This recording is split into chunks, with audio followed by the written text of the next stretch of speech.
Have you ever thought to yourself, what could I do to make $1 million? Well, today, let's go over the main lessons from the book, The Millionaire Booklet by Grant Cardone. If you like financial book summaries, make sure to subscribe to not miss any of our value-packed videos. And let's get started. Step number 1. The Millionaire Mindset. Grant Cardone says that the first step to becoming a millionaire is to make the decision to be one. We will never be able to hit a target if we don't even know what the target is. Cardone says that this must be more than a simple decision. This must be a commitment to yourself and for those around you, because chances are you're not just doing this for yourself. Once you made this commitment, we must begin removing some of those mental roadblocks that are getting in our way to wealth. You see, there are major differences in the way wealthy people think from the average person. For example, what is your perception of rich people? Is it positive or is it negative? If you have a negative view of wealthy people, how can you expect to become one? Another great example is on the topic of selling, since selling is a major part of gathering money. Many people feel like selling is bad or unethical, while many wealthy people believe the exact opposite. Many of them believe that it is unethical not to sell, because not selling what you have to offer will rob the world of your ideas that can potentially change someone's life. Many people believe that wanting a lot of money is selfish or greedy, while wealthy people see money as just the result of the value they provide. Our beliefs about money leads to our behaviors with money, which leads to our results, so it is important to start with our mindset. Step number 2. The Millionaire Math. It is much easier to achieve any goal when you can see the steps you need to take to get there. By doing what Cardone calls the Millionaire Math and understanding how $1 million are made, it becomes easier to develop a plan to achieve it. In the book, Grant Cardone breaks down the different ways $1 million are made. As an employee, if you make $50,000 per year, it will take you 20 years to make $1 million. If you make $250,000 a year, it will take you 4 years to make $1 million, and if you make $500,000 per year, it will take you 2 years to get there. If you sell a product, and this product makes you $100 per unit, you will have to sell 10,000 units to make $1 million. If you make $1,000 per unit, you will have to sell 1,000 units. With a $10,000 product, you would need to sell 100 units to get to your $1 million goal. If you sell a service or a subscription, if you can provide a service where you can charge $278 per month, you would only need 300 people to get to the $1 million mark. Your goal is to figure out what you will offer, the price point you can sell it for, and gather the amount of people needed to make your $1 million. Step number 3. Increase your income. Cardone says that the foundation of true and sustainable wealth is to first increase your income.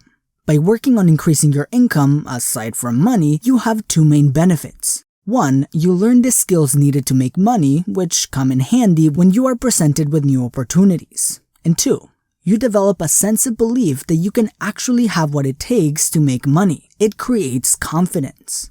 Cardone recommends starting by increasing the income you already have. If you are already maxed out with your current income, then you can start other sources of income that are related to your current income. Cardone says to be careful starting outside projects, because starting a new project can distract you from your main source of income, which creates the risk of losing this income, setting you back on your financial goals. This is why Cardone recommends starting a new stream of income that is related to your main source of income. For example, if you're a fitness trainer, starting a YouTube channel or selling supplements might be a good idea, since it allows you to increase your income without having to start from scratch. Step number 4. Who's got my money?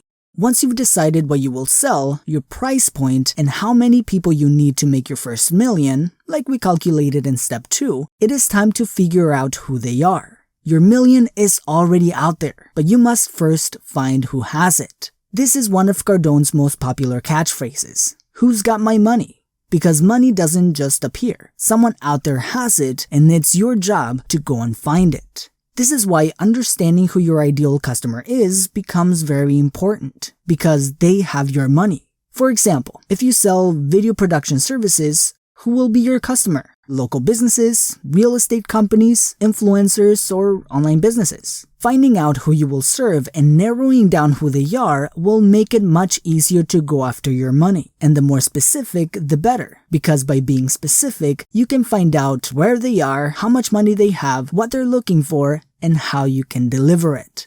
Once you find who's got your money, it is important to not get distracted. Cardone says that your job is to talk to them and only them, so you can go get your money.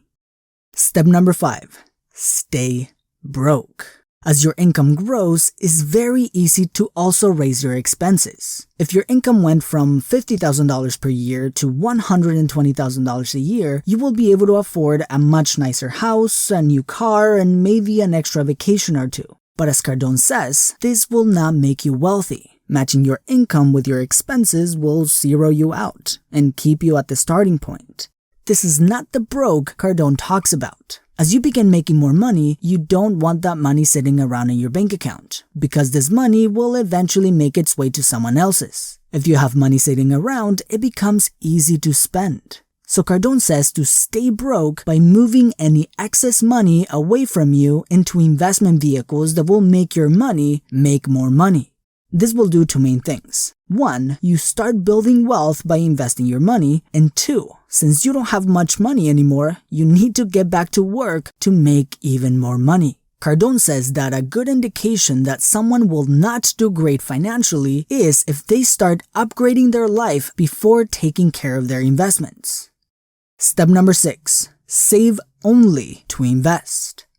Most people were taught that saving money is good, but Cardone says that saving for the sake of saving is a bad idea. Having too much money in the bank is a wasted opportunity, since money that isn't productive goes down in value every year. If you study wealthy people, the main purpose they save money is to continuously develop their wealth and grow their cash flow. Now, investing is an important part of developing wealth, but Cardone says that you are not ready to invest until your main sources of income are strong and dependable. Investing has risks, and adding risk to your money before your main source of income is strong and dependable can create a few negative consequences, like having to sell an asset in order to make ends meet or losing the asset in a recession. Cardone recommends that if you are not ready to invest in financial assets yet, it might be a better idea to invest in your own skills and develop your earning potential. This can help you create a strong and reliable income that then you can use to invest in assets. Step number 7. Multiple flows of income. Once you have a strong and dependable income, then it's time to start investing. Cardone, just like many other investors, says that the best type of investments are those that provide cash flow. As you start investing, the goal is to create as many sources of income as we can, since this is the holy grail of financial independence, because this creates safety, since you no longer depend on one source of income. Cardone says to do everything you can to not walk away from any source of income, no matter how small it is, unless you absolutely have to. So don't quit that job yet, at least until your job starts costing you money. Step number 8. Repeat, reinforce, and hyperfocus. As you continue your financial journey, you want to repeat this process as many times as you can, so you can continue to develop more sources of income. Then reinforce your millionaire mentality and continue to develop your mindset as you ascend in wealth, since your mentality will be different when you go from 1 million to 10 million than it was going from 0 to 1 million. And lastly, hyper-focus on your goals, especially as you begin to achieve success and criticism becomes inevitable. So, in order to become a millionaire, according to Grant Cardone's Millionaire Booklet, you must focus on getting a millionaire mindset, do your millionaire math, increase your income, learn who has your money and go and get it, stay broke until you can save and invest, and continue to create multiple flows of income, all while continuing your self-education to become the best version of yourself. And as you focus on making more money, check out this video on the psychology of money to help you understand the balance between money and happiness.